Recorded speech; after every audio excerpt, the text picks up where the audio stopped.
हो गया। नमस्कार बच्चों, वेलकम बैक। आज आपका lecture number 3 biology 12th class. ठीक है, आगे बढ़ते हैं। सेकंड लेक्चर में आपको जितना भी हमने पढ़ाया था फर्स्ट और सेकंड में, तो सेकंड लेक्चर तक हम कहाँ तक आए थे? हमने कायिक जनन की कृत्रिम विधियाँ, कायिक जनन की कृत्रिम विधियाँ जो थी वो पढ़ी थी। अब उसमें हमने बात की थी, जब हमारा सेकंड लेक्चर ख़त्म हो रहा था उस समय, कि कायिक जनन की एक वैज्ञानिक और विधि आती है, और उस वैज्ञानिक विधि में जो है वो वैज्ञानिकों के द्वारा अपनाई जाने वाली विधि है। ठीक है, उसका नाम दोबारा से यहाँ एक बार और शुरू करते हैं। उसका नाम होता है सूक्ष्म प्रवर्धन। क्या नाम हो गया? सूक्ष्म प्रवर्धन। सूक्ष्म प्रवर्धन को अंग्रेजी शब्द और इसके साथ साथ में देखते हैं, अंग्रेजी में कहते हैं माइक्रो प्रोपेगेशन।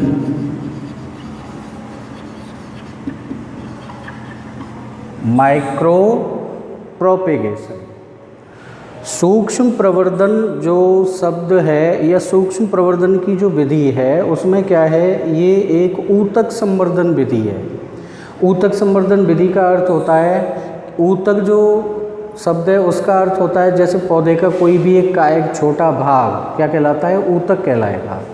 सिंपली वैसे ऊतक की परिभाषा अलग होती है, लेकिन यहाँ ऊतक शब्द का अर्थ हम किससे लेंगे? किसी भी पौधे के कायिक भाग के किसी एक छोटे खंड के द्वारा यदि नए पौधे का निर्माण किया जाता है, किसमें? प्रयोगशाला के अंदर, कृत्रिम परिस्थितियों में, नियंत्रित परिस्थितियों में, तो वो प्रक्रिया कहलाती है सूक्ष्म प्रवर्धन। ठीक है। अब ऊतक संवर्धन जो है वो जंतुओं में भी होता है, पादपों में भी होता है। चूँकि यहाँ अपन आवृतबीजी पौधे पढ़ रहे हैं, इसलिए हम यहाँ केवल पौधों की बात करेंगे। जैसे प्राणियों में भी अगर हम एक आध दो उदाहरण देखें, तो आपने एक नई ब्रांच का नाम सुना होगा, जैव प्रौद्योगिकी। ये आपके सिलेबस में भी है, सीनियर के सिलेबस में जैव प्रौद्योगिकी नाम की एक ब्रांच या एक यूनिट आती है। उसकी जैव प्रौद्योगिकी में क्या पढ़ते हैं हम, कि वैज्ञानिकों के द्वारा बायोलॉजी को किस स्तर तक क्या किया गया है? डेवलप किया गया है। किस स्तर तक उसको आगे चिकित्सा में या विभिन्न क्षेत्रों में उसका उपयोग किया जा रहा है, वो आता है जैव प्रौद्योगिकी के अंतर्गत। ठीक है। अब यहाँ पर प्राणियों में एक उदाहरण लेते हैं, सिंपल सा पढ़ते हैं हम और सुनते भी हैं, जैसे अपने किसी रिश्तेदार के या उसके, जैसे किडनी ट्रांसप्लांट। किडनी का ट्रांसप्लांट का अर्थ होता है किसी की मान लीजिए किडनी खराब हो जाती है, तो उस व्यक्ति को, उस रोगी व्यक्ति को किसी स्वस्थ व्यक्ति के द्वारा किडनी दान की जाती है और उस किडनी को रोगी व्यक्ति के लगा दिया जाता है। इस प्रक्रिया को कहते हैं किडनी ट्रांसप्लांट। अब कई बार ऐसा होता है, कोई रोगी ऐसा है जिसका या तो कोई रिश्तेदार नहीं है या फिर कोई देना नहीं चाहता। उन परिस्थितियों में जो अच्छे हॉस्पिटल होते हैं, अच्छी जो मेडिकल कॉलेज होती हैं, वहाँ पर क्या किया जाता है, उस रोगी व्यक्ति की स्टेम सेल ली जाती है, यानी एक कोशिका, और उस कोशिका के द्वारा उसके लिए नई किडनी जो उसी रोगी व्यक्ति की ही होगी, उसको कृत्रिम संवर्धन माध्यम पर डेवलप किया जाता है और उस किडनी को फिर रोगी व्यक्ति के ट्रांसप्लांट कर दिया जाता है। तो ये एक कोशिका से किसी व्यक्ति के लिए क्या कर दिया? नई किडनी का निर्माण किया, नई किडनी को विकसित किया। ये ऊतक संवर्धन विधि या ऊतक संवर्धन तकनीक के द्वारा ही संभव है। ठीक है। तो ये किस में हो गया? जंतुओं में उदाहरण हो गया, प्राणियों में हो गया। लेकिन चूंकि अपन क्या पढ़ रहे हैं, पादपों में अलैंगिक जनन या पादपों में जनन पढ़ रहे हैं, तो अपन यहाँ केवल पौधों की बात करेंगे।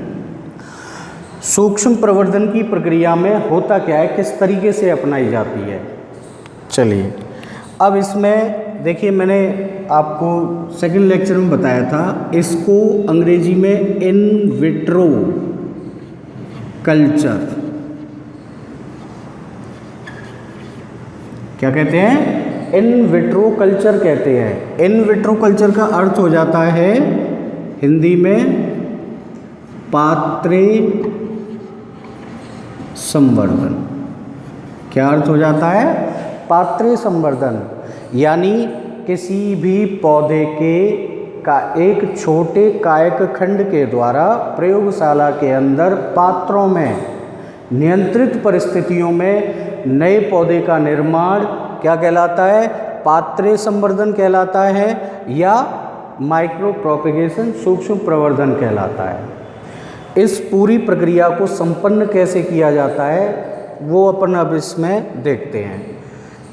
बेसिकली अगर देखा जाए, सूक्ष्म प्रवर्धन या पात्रे संवर्धन जो विधि है वो एक प्रैक्टिकल है। आगे जैसे आप 12th के बाद बीएससी एमएससी में पढ़ोगे तो आपको ये प्रैक्टिकल करना पड़ेगा। ये प्रैक्टिकल की प्रक्रिया है।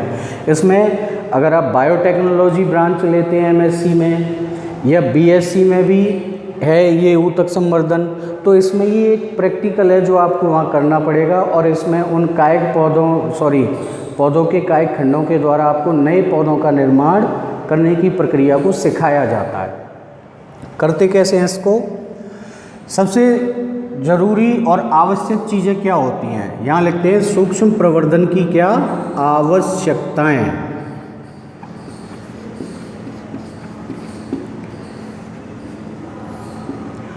आवश्यकताओं में नंबर 1, सबसे पहली जो आवश्यकता रहेगी वो क्या रहती है? सूक्ष्म प्रवर्धन के लिए आवश्यक होता है कर्तोतक।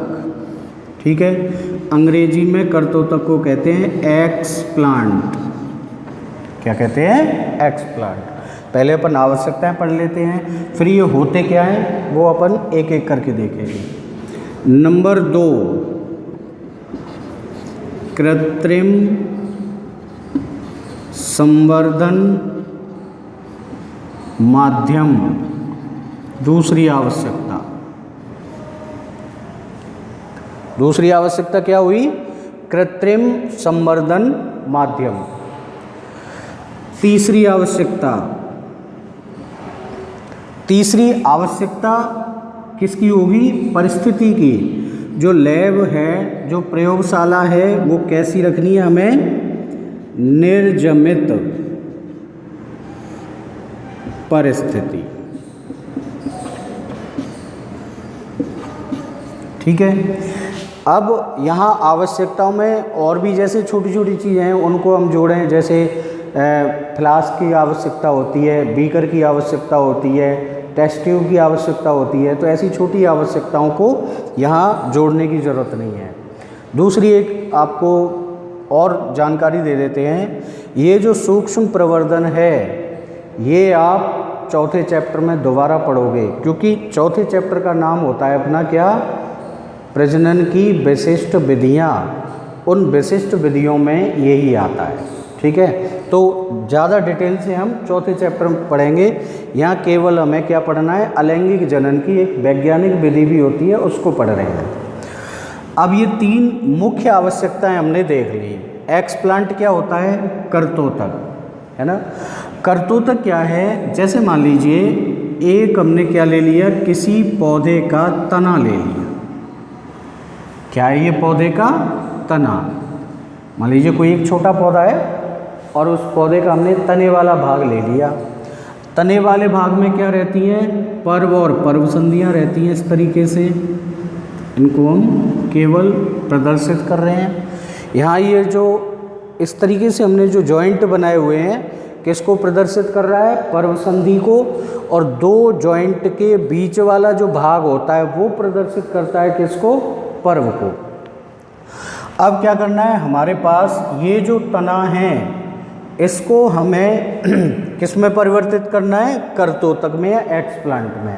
बहुत सिंपल सी प्रक्रिया है।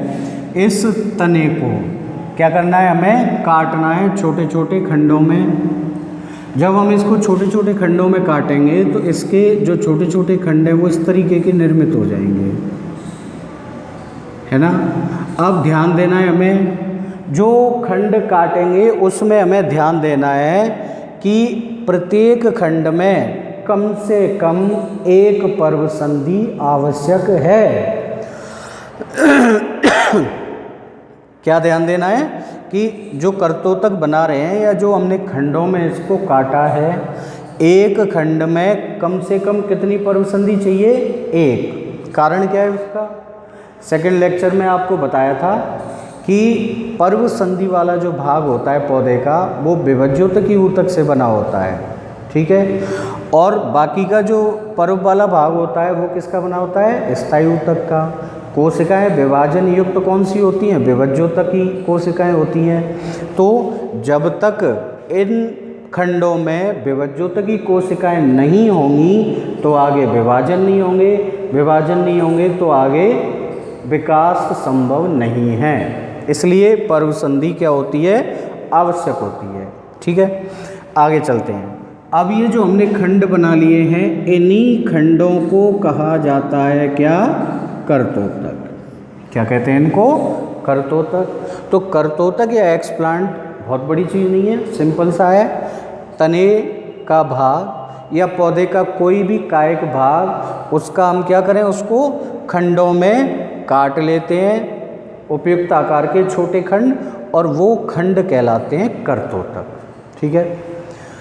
नंबर 2 पर क्या आ गया? कृत्रिम संवर्धन माध्यम। संवर्धन माध्यम क्या होता है? जैसे मान लीजिए मृदा में या मिट्टी में हम क्या करते हैं? बीज डाल देते हैं। अब उस बीज को मृदा के अंदर जब नमी मिलती है, वायु मिलती है, उसके द्वारा उसमें अंकुरण होता है। अंकुरण होने के बाद उस पौधे की जो वृद्धि होती है, तो वृद्धि के लिए पौधे के अलावा सभी जीवों के शरीर में जो वृद्धि होती है, वृद्धि के लिए क्या आवश्यक होते हैं? पोषक तत्व। क्या आवश्यक होते हैं? पोषक तत्व आवश्यक होते हैं। अब सामान्य जो पौधे जमीन में होते हैं वो अपने पोषक तत्व कहाँ से प्राप्त करते हैं? भूमि से। ठीक है, लेकिन जब हम यहाँ पौधे किस में उगा रहे हैं? पात्र में। किस में उगा रहे हैं? पात्र में। यानी उन पौधों का जो कांटेक्ट है वो भूमि से नहीं है, तो उनको पोषक तत्व कहाँ से मिलेंगे? उसके लिए क्या किया जाता है? एक संवर्धन माध्यम तैयार किया जाता है, मीडियम। इसमें क्या करते हैं? क्या क्या मिलाते हैं? जल प्लस पोषक तत्व इज इक्वल, क्या हो गया? संवर्धन माध्यम। जैसे मान लीजिए हम कोई भी एक पौधा उगा रहे हैं, तो इस पौधे की हमें पहले संपूर्ण जानकारी लेनी है कि इस पौधे को वृद्धि के लिए कौन कौन से पोषक तत्व कितनी कितनी मात्रा में आवश्यकता पड़ेगी। उतनी ही मात्रा में एक आसुत जल, आसुत शब्द और जोड़ दें, आसुत जल में क्या करना है? उन पोषक तत्वों को घोल करके विलयन तैयार कर लेते हैं। ठीक है, ये विलयन ही,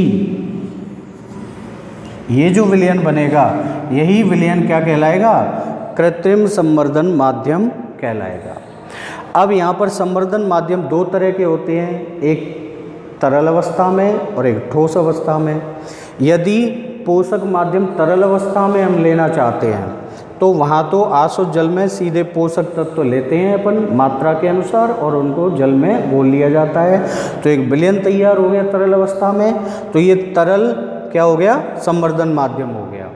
लेकिन यदि मान लो जैसे ये ठोस माध्यम बनाना है, तो ठोस के लिए क्या करते हैं? आसुत जल प्लस पोषक तत्व जो तैयार किया हुआ है, इसी के अंदर क्या हम और प्लस कर दें?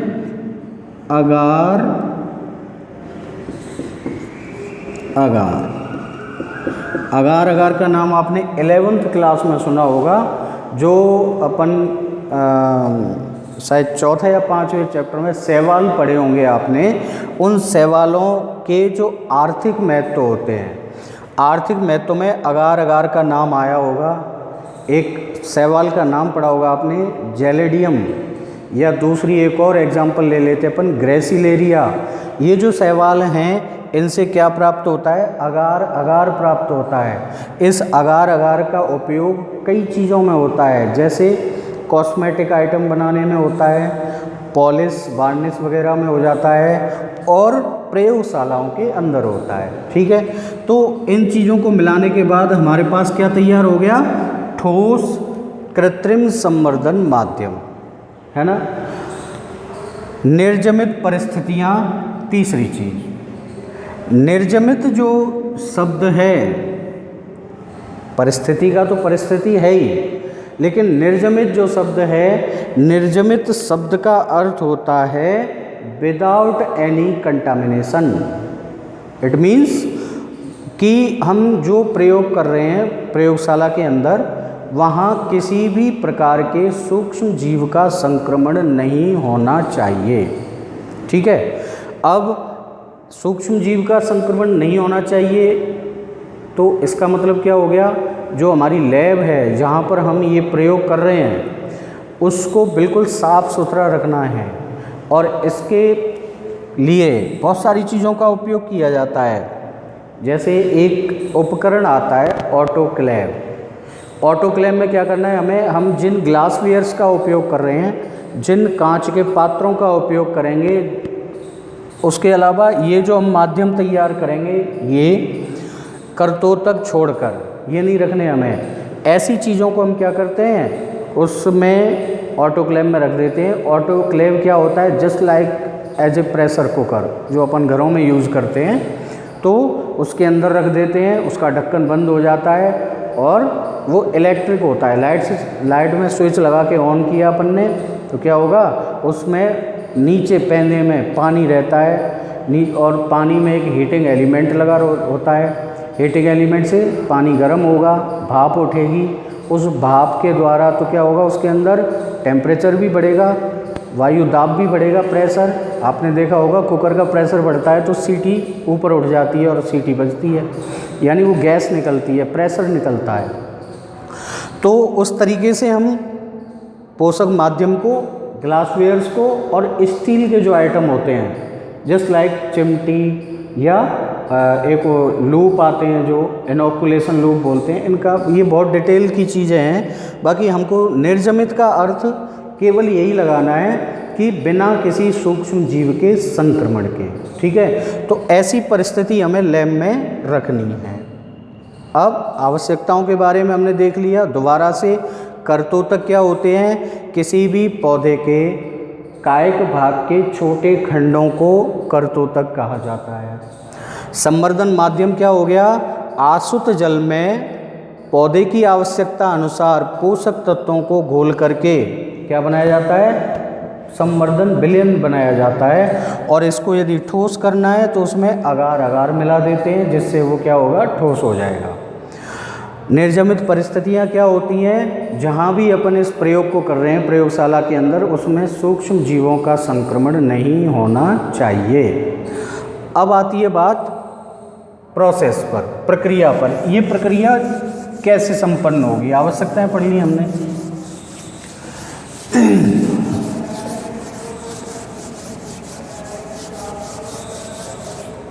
चलिए देखिए, सबसे पहले हमने क्या लिया? एक कॉनिकल फ्लास्क ले लेते हैं। क्या ले लिया हमने? एक कॉनिकल फ्लास्क।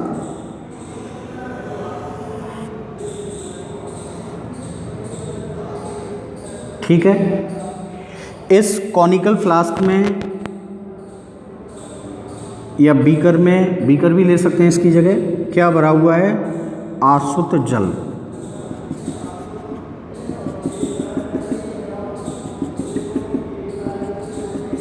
ठीक है, क्या भरा हुआ है? आसुत जल भरा हुआ है।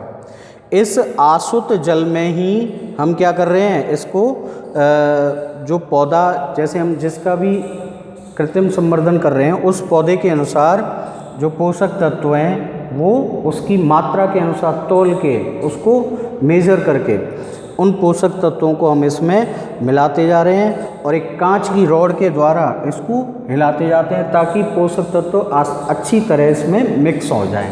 ठीक है, मिक्स होने के बाद फिर वही बात कह रहे हैं जो अभी कही थी हमने, यदि इसको ठोस करना है, ठोस का मतलब ये होता है कि ये जस्ट लाइक वैक्स टाइप का हो जाएगा, जैसे मोम होता है तो मोम जैसा हो जाएगा, तो अगार मिला देते हैं। अब ये हमने क्या तैयार कर लिया, पोषक विलयन, यहाँ लिख देते हैं पोषक पदार्थ, विलयन की जगह पदार्थ, क्योंकि विलयन हम इसलिए नहीं ले रहे कि अगर मान लो हम इसमें अगार मिला देते हैं तो ये पदार्थ ही कहलाएगा फिर, ठीक है। या फिर इसका दूसरा नाम क्या हो जाएगा, सॉरी कहाँ लिखा था हमने, यहाँ अभी एक नाम लिखा था संवर्धन माध्यम, ठीक है, या ये भी चलो यहीं लिख देते हैं संवर्धन माध्यम, ठीक है बेटा, समझ में आ गया। ये हमने किस तरीके से तैयार किया, इसके कॉनिकल फ्लास्क बड़े साइज़ का लेते हैं, बड़े साइज़ से मतलब जैसे हम 1 लीटर का तैयार कर रहे हैं या 500 ml का तैयार कर रहे हैं उस हिसाब से लेते हैं। यदि कॉनिकल फ्लास्क नहीं मिलता है तो इसके स्थान पर हम बीकर ले लेते हैं, है ना, तो ऐसी चीज़ें हैं। ये ग्लासवेयर्स ले लिए। अब हमने क्या तैयार कर लिए, करतोतक, क्या तैयार कर लिए, ये करतोतक,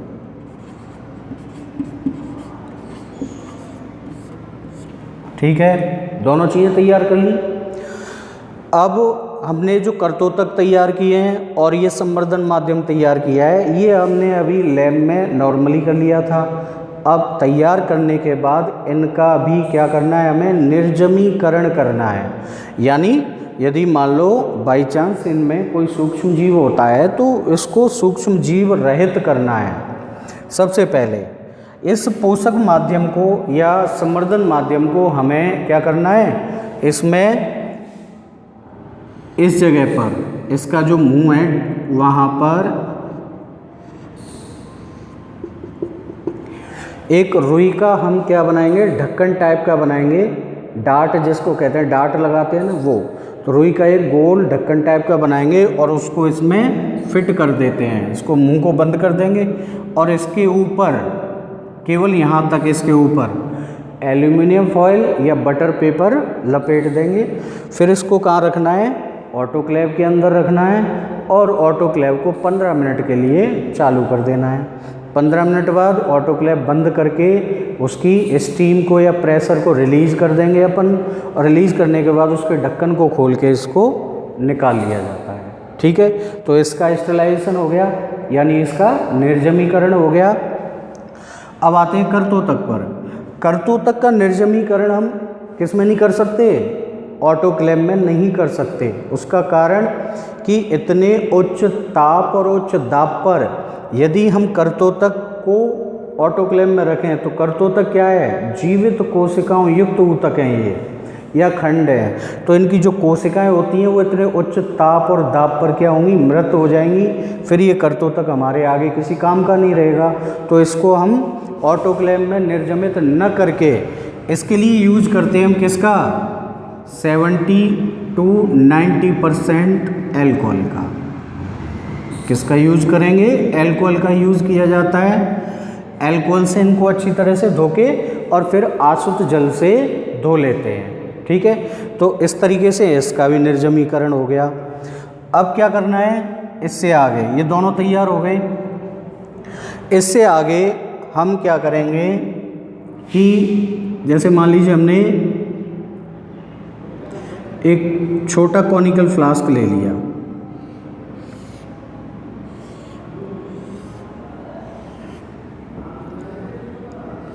ठीक है। ऐसे छोटे छोटे हम कई सारे ले लेंगे। इन छोटे कॉनिकल फ्लास्कों में जो हमने स्टेलाइज किया है, इसको निर्जमित किया है, गर्म किया है, तो गर्म जब रहता है तब तक ये तरल अवस्था में रहेगा। तो इसमें से हम पोषक माध्यम उचित मात्रा में इसमें डाल देते हैं इस तरीके से। मान लीजिए पोषक माध्यम हमने यहाँ तक भर दिया, ठीक है, पोषक माध्यम भर दिया। पोषक माध्यम या संवर्धन माध्यम इसमें डाल दिया हमने। संवर्धन माध्यम बनने के बाद फिर हमें क्या करना है, इसमें से किसी भी एक कर्तोतक को हम चिमटी या एक लूप, जो भी उपकरण होते हैं उसके द्वारा हमें कर्तोतक को कहाँ रखना है, संवर्धन माध्यम के ऊपर रख दिया। ठीक है, ये हो गया कर्तोतक। ठीक है बेटा, बहुत सरल सी प्रक्रिया है, समझ में आ रही होगी आपके। संवर्धन माध्यम इसमें से ले लिया हमने, बड़े बड़े फ्लास्क में से इसमें डाल लिया थोड़ा सा, और फिर उसके बाद कर्तोतक को रख दिया एक को। अब इसको क्या करते हैं हम, एक संवर्धन कक्ष रहता है। क्या होता है, संवर्धन कक्ष। संवर्धन कक्ष का अर्थ होता है एक ऐसा रूम, एक ऐसा चैम्बर जिसमें तापमान, प्रकाश और वायु तीनों को नियंत्रित अवस्था में रखा जाता है। नियंत्रित अवस्था में रखने के लिए, तापमान को नियंत्रित करने के लिए एयर कंडीशन लगे होते हैं उसमें, वायु को नियंत्रित करने के लिए ब्लोअर लगे रहते हैं, ब्लोअर माने पंखे, और तीसरा प्रकाश को नियंत्रित करने के लिए लाइट लगी रहती है। ठीक है, तो जितना ये चीज़ें हमें चाहिए हम उतनी मात्रा में इनको उस चैम्बर के अंदर उपलब्ध कराते हैं, है ना। अब आगे की प्रक्रिया देखते हैं, होगा क्या, इस कर्तोतक में पर्वसंधि वाला भाग है, विभज्योतकी कोशिकाएं हैं। पर्वसंधि वाले भाग का अर्थ क्या हो गया, विभज्योतकी कोशिकाएं हैं, और इनको क्या मिल रहा है, संवर्धन माध्यम यानी पोषक तत्व इसमें उपस्थित हैं। तो जब इसमें से पोषक तत्व किसको मिलेंगे, विभज्योतकी कोशिकाओं को, तो विभज्योतकी कोशिकाएं विभाजन करना शुरू कर देती हैं, या विभज्योतकी कोशिकाएं विभाजित होना आरंभ कर देती हैं। अब जब विभाजित होना आरंभ होगा उनका, तो क्या स्थिति बनेगी, इसी के लिए दूसरा एक चित्र बना देते हैं हम। ये था ना,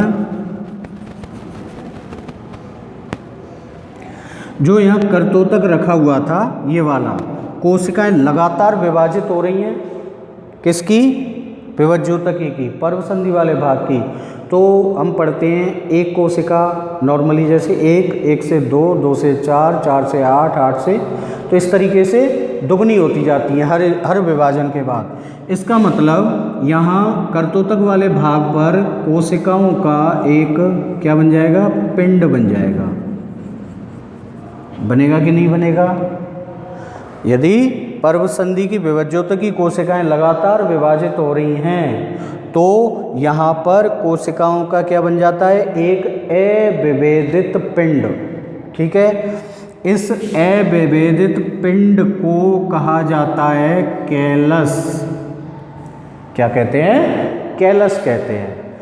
कैलस जो बनता है, ये बिल्कुल एक, अपन ये मान लें जैसे अपन पढ़ते हैं भ्रूण, तो भ्रूण से पहले की अवस्था है प्राक भ्रूण, उस तरीके का होता है। इसीलिए इसका एक दूसरा नाम और होता है, दूसरा नाम क्या होता है, अपस्थानिक भ्रूण।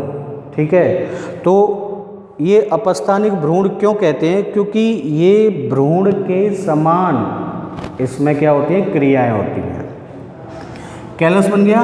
कैलस बनने के बाद क्या करेंगे, जब कैलस बन जाता है तो जाहिर सी बात है इस अवस्था परिवर्तन हो गया, विभज्योतकी कोशिकाएं किस में बदल गई, कोशिकाओं के अविभेदित पिंड जिसको कैलस कहते हैं उसमें बदल गई।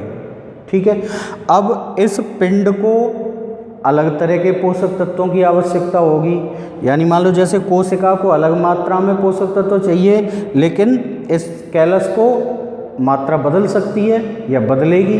तब क्या करते हैं हम, दूसरा इसी तरीके से जैसे हमने ये संवर्धन माध्यम तैयार किया था, उसी तरीके से दूसरा संवर्धन माध्यम बनाते हैं। केवल यहाँ क्या होगा, अंतर किस में आ जाएगा, पोषक तत्वों की मात्रा में अंतर आएगा और कुछ हार्मोन्स में अंतर आ जाता है।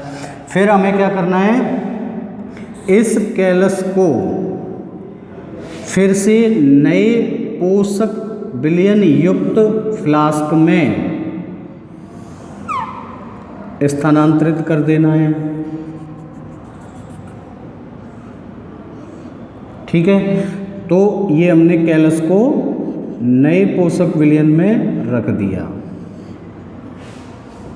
ठीक है, अब क्या होगा, धीरे धीरे यहीं पर इस कैलस से ही किसका विभेदन आरंभ हो जाएगा, नीचे की तरफ मूल तंत्र का विभेदन शुरू हो जाएगा इस तरीके से, और ऊपर की तरफ किसका निर्माण शुरू हो जाता है, प्ररोह का। इस तरीके से छोटा सा प्ररोह बनना शुरू हो जाएगा। जब ये अवस्था बन जाती है तो इस अवस्था को कहा जाता है पादपक, प्लांटलेट। अब पादपक निर्मित होने के बाद अगला स्टेप आता है जिसको कहते हैं कठोरीकरण। ये अंतिम स्टेप है, कठोरीकरण। कठोरीकरण में क्या करना है, हमें इस पौधे को, है ना, फ्लास्क में से बाहर निकाल लेना है। बाहर निकालने के बाद इसको आसुत जल से धोना है। धोने का रीज़न क्या होता है, इसकी जो जड़ों पर ये संवर्धन माध्यम जो लगा होगा वो हटा देंगे उसको अच्छी तरह धो के, और धोने के बाद इस पादपक को हम गमले या कहीं मान लीजिए किसी फील्ड में अगर हमें लगाना होता है,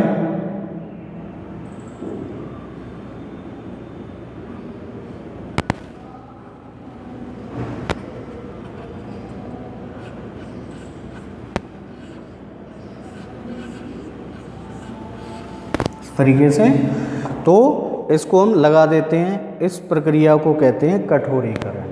ठीक है, तो ध्यान देना, ये केवल हमने एक प्रोसेस समझी है, लेकिन इसमें मान लीजिए हम एक पौधा है और उस पौधे में शाखाएं कई सारी हैं, उसका तना है, तो उससे हम बहुत सारे क्या बना सकते हैं, करतोतक या एक्सप्लांट बना सकते हैं। और जितने करतोतक हैं हम उतने पौधे तैयार कर सकते हैं।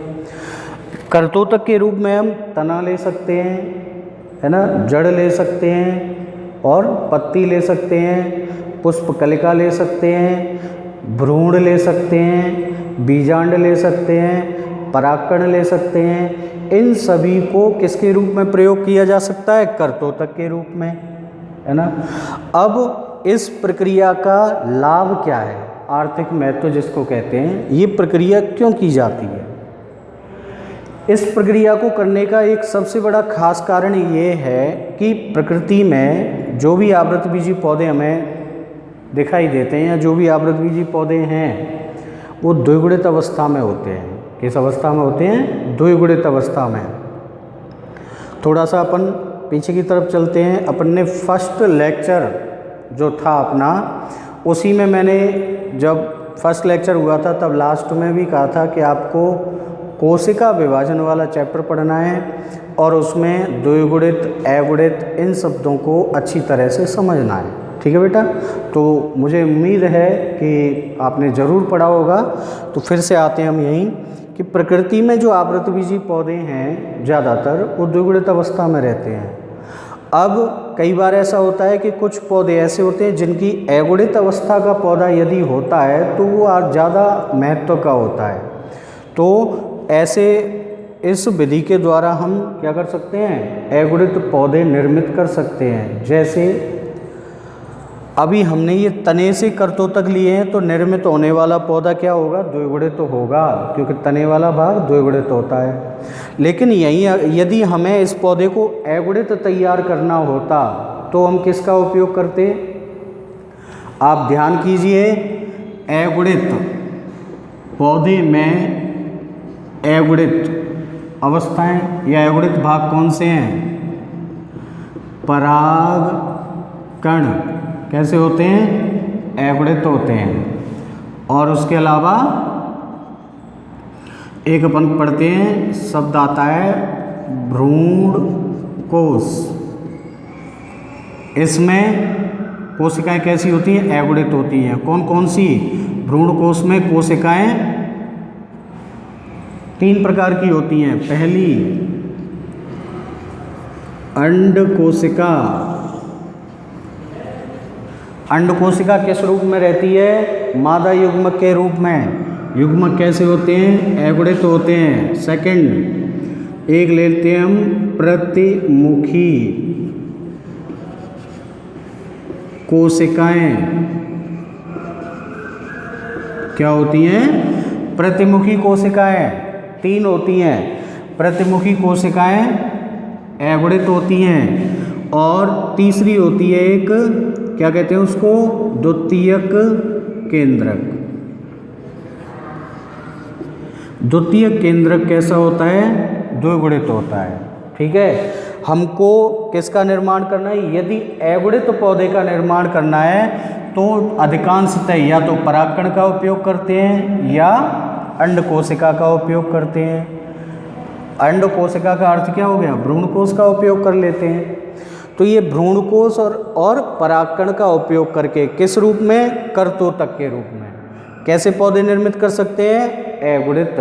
ठीक है, तो ये आर्थिक महत्व के आधार पर इनका जो सूक्ष्म प्रवर्धन है वो अलग अलग पादप प्रजातियों का किया जाता रहता है। तो ये प्रक्रिया हो गई क्या, सूक्ष्म प्रवर्धन। ठीक है, इसके अलावा ये अपना अलैंगिक जनन यहाँ तक कंप्लीट हो जाता है। अब अपन इससे आगे चलेंगे कहाँ, दूसरा प्रकार जनन का।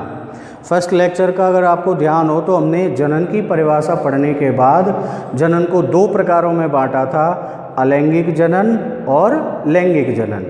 अलैंगिक जनन आवृतबीजी पौधों में कायिक विधियों द्वारा संपन्न होता है। उसकी हमने प्राकृतिक, कृत्रिम, वैज्ञानिक तीनों प्रकार की विधियां पढ़ ली। अब आता है दूसरा लैंगिक जनन। ठीक है बेटा, लैंगिक जनन आपको अगले लेक्चर में प्रोवाइड किया जाएगा। ये आपका 3rd लेक्चर था। 4th लेक्चर में आवृतबीजियों में लैंगिक जनन की जो प्रक्रिया है उसको समझाया जाएगा या पढ़ाया जाएगा। तो घर पे रहिए, पढ़ते रहिए, बाहर ज़्यादा ना निकलें और सुरक्षित रहिए। Thank you.